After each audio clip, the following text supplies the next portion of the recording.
Hi, kids. It's story time with Papa again. Before I read the story to you today, I got some good news. Papa's going home tomorrow. Yay! To Home to La Crosse. La Crosse, yeah. Well, that is home. They know that. Well, I didn't know if they knew that you were still in the hotel. Okay. Well, yeah, we're still in Madison right now.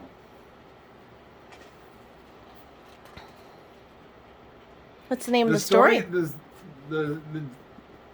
the title of this book is called Owl Moon. It was late one winter night, long past my bedtime, when Pa and I went owling. There was no wind, the trees stood still as giant statues, and the moon was so bright the sky seemed to shine. Somewhere behind us a train whistle blew, long and low, like a sad, sad song.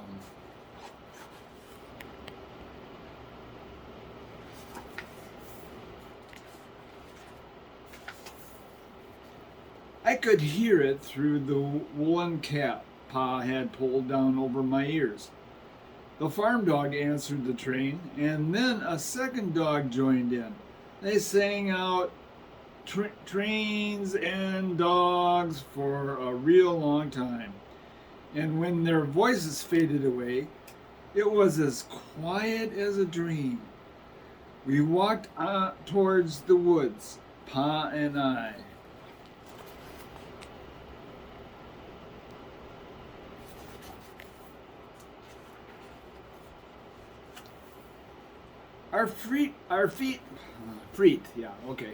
Our feet crunched over the crisp snow, and little gray footprints followed us. Pa made a long shadow, but mine was short and round. I had to run after him every now and then to keep up, and my short, round shadow bumped after me. But I never called out. If you go owling, you have to be quiet. That's what Pa always says. I had a I had been waiting to go owling with Pa for a long, long time. We reached the line of pine trees, black and pointy against the sky, and Pa held up his hand. I stopped right where I was and waited. He looked up as if searching the stars, as if reading a map up there. The moon made his face into a silver mask. Then he called, "Woo, woo, woo, woo, woo," the sound of a great horned owl. Woo, woo, woo, woo, woo.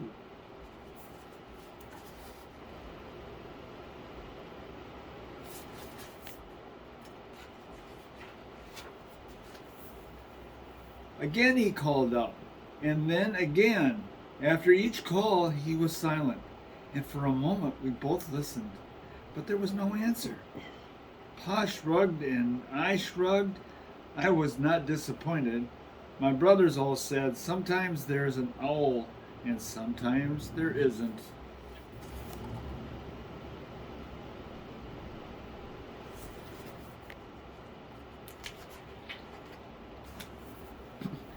We walked on. I could feel the cold as if someone's icy hand was palmed down on my back and my nose and tops of my cheeks. Felt cold and hot at the same time. But I never said a word. If you go owling, you have to be quiet and make your own heat.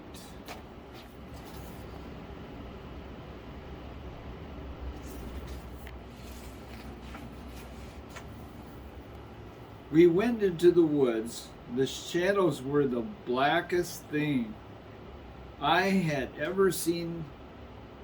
They stained the white snow. My mouth felt fury for the scarf over it was wet and warm. I didn't ask what kind of things hide behind black trees in the middle of the night when you go owling. You have to be brave.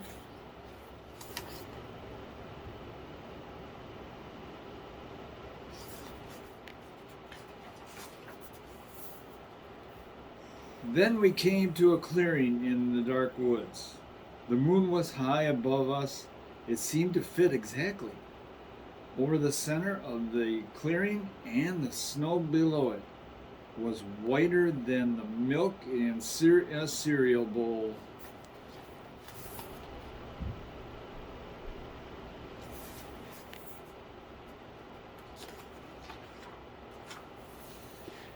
I sighed, and Pa held up his hands at the sound. I put my mittens over the scarf over my mouth and listened hard.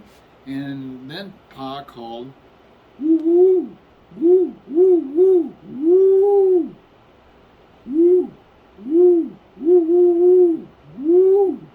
I listened, and I looked so hard my ears hurt, and my eyes got cloudy with the cold.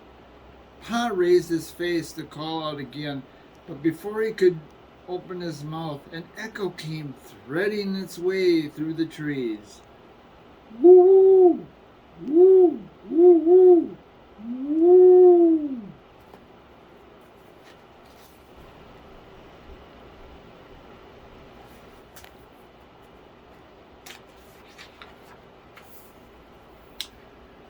Pa almost smiled. Then he called back, "Woo! Woo! Woo! Woo! Woo! Woo!" Just as if the owl were talking about supper or about the woods or the moon or the cold. I took my mittens off the scarf off my mouth, and I almost smiled too.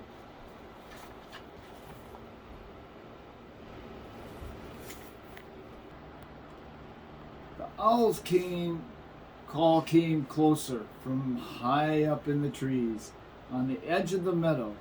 Nothing in the meadow moved. All of a sudden, an owl shadow, part of the big tree's shadow, lifted off and flew right over us. We watched silently with heat in our mouths, the heat of all those words. We had not spoken. The shadow hooted again.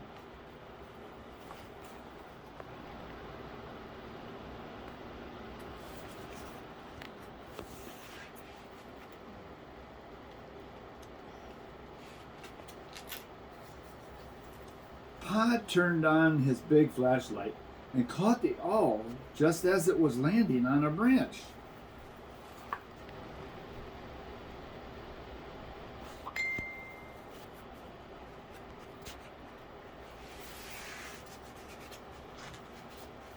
For 1 minute, 3 minutes, maybe even 100 minutes, we stared at each other.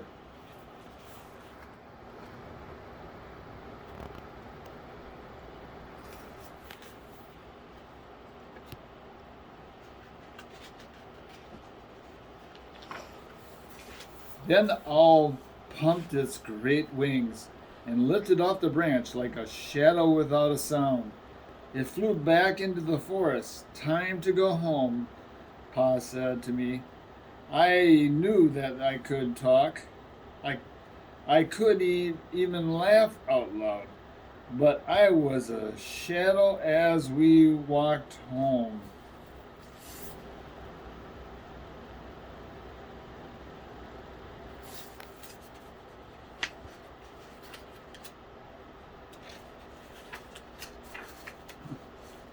When you go owling, you don't need words or warm or anything but hope.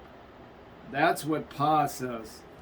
The kind of hope that flies on silent wings under a shiny owl moon. The end.